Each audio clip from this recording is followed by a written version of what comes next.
Welcome to Roughly Speaking, right here on the Rough Cut Media Network. I'm Lee Calvin. Today we've got bullets in the Pacific, handshakes in Tokyo, and a third-term whisper that's got every constitutional scholar biting their nails. This is Roughly Speaking, where we break down the economic news of the day and how it actually affects the working class. More boots, less suits. Here we go.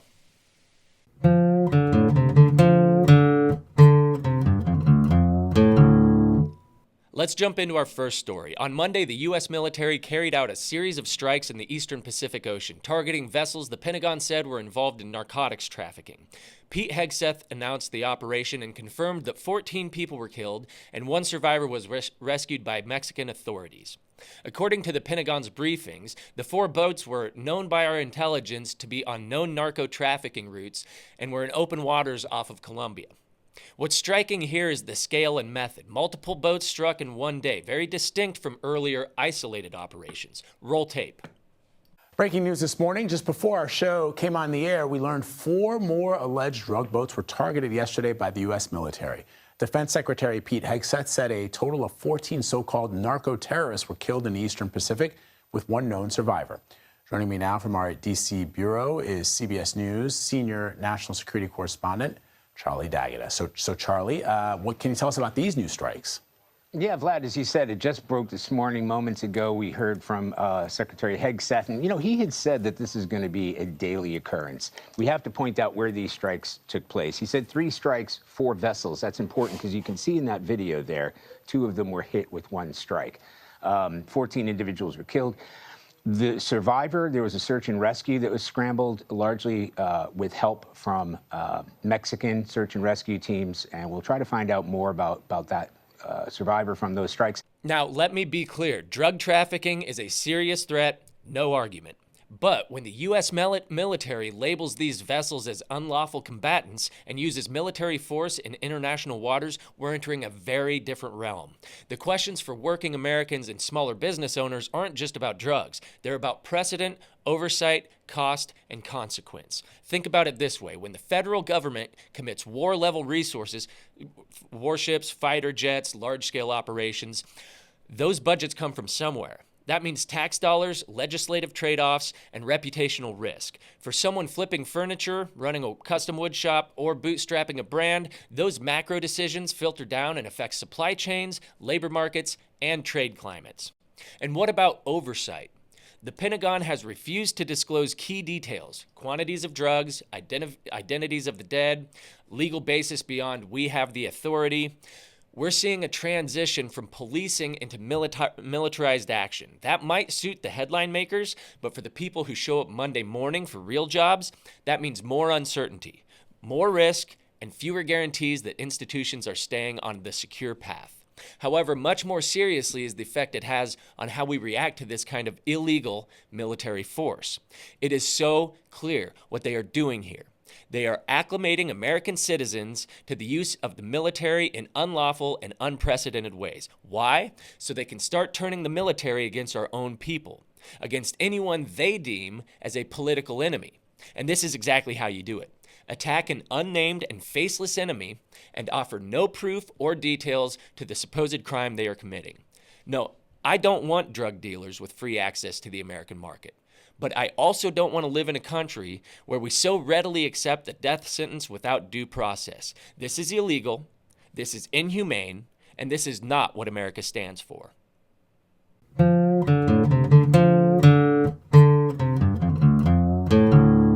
Switching gears from war zones to boardrooms, in Tokyo, Donald Trump met with Japan's newly installed Prime Minister Takashi, and together they signed a framework deal for rare earth minerals, nuclear power cooperation, and supply chain safeguards. Here's a quick clip, and you tell me, is he cheating off of her agreement paper?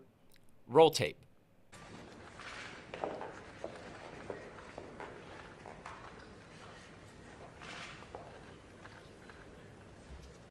Eyes on your own test, kids. These rare earths, components of smartphones and fighter jets, are critical. The U.S. and Japan want to reduce dependency on China's dominance in this sector, and to add a cherry on top, one of the symbolic pieces of the meeting were talks over U.S.-made F-150 pickups being bought by Japan. Yes, the hot truck got a mention. Now, here's where the boots not suits lens kicks in. When somebody says the deal is very fair, you have to ask fair for whom. Because a deal like this will ripple. Tariffs will shift, mineral costs may go down, which is great, but if our domestic producers are undercut or raw material is lost, you feel it. And the optics matter. On one hand, missiles blowing up boats off South America. On the other hand, a handshake in Tokyo and a supply chain deal in the making. It's two sides of the same foreign policy coin. The suits make the deal, the boots deal with the fallout. You want your business to profit from this deal, but are you set up to do it, or are you on the back end of it? So double check your supply chains or talk with your suppliers to get a better feel for how this could affect your business or your livelihood. But overall, this feels like a real win.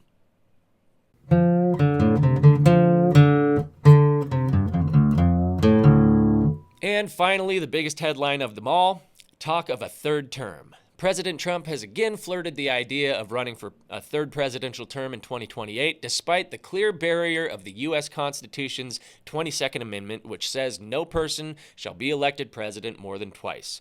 We all know this, but it doesn't stop there. Trump also dismissed the idea of running as vice president in 2028, which some supporters speculated might be a backdoor route, calling that notion too cute. Then on Capitol Hill, Mike Johnson made it explicit. I don't see a path, he told reporters. But I do believe that we've got 3 extraordinary years ahead of us, and the 2 years of the Trump administration are going to be an incredible thing.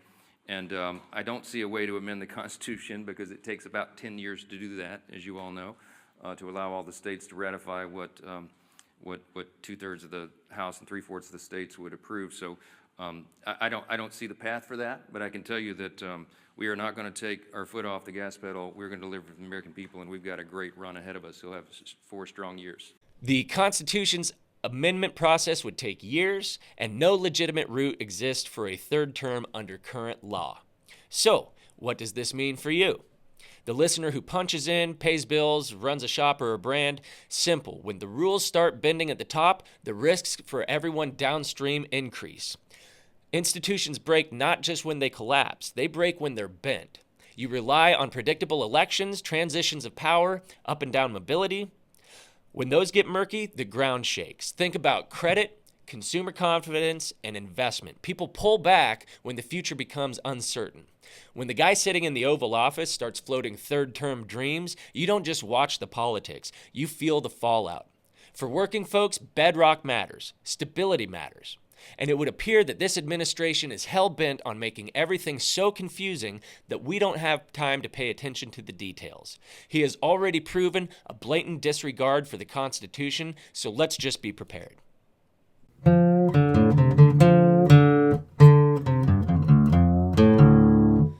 All right, rough cutters, we've covered military escalation, trade deal theater, and constitutional brinkmanship. Now I want to turn it over to you. Are you worried about executive power going unchecked? Do you trust these trade deals to deliver for the working folks like us? In your world, whether you're flipping burgers, building houses, or just punching in day after day, how's this stuff showing up on the ground? Send in your thoughts, questions, or rants. I'll feature the best in our next episode. You know the drill. Leave a voicemail, drop a clip, hit us on social. And thanks so much for all of you who have shown such overwhelming support. We do this for you and couldn't do it without you. If you like what you watched, please share it, click the like button, and subscribe. I'm Lee Calvin. This is Roughly Speaking right here on the Rough Cut Media Network. More boots, less suits. We'll see you next time.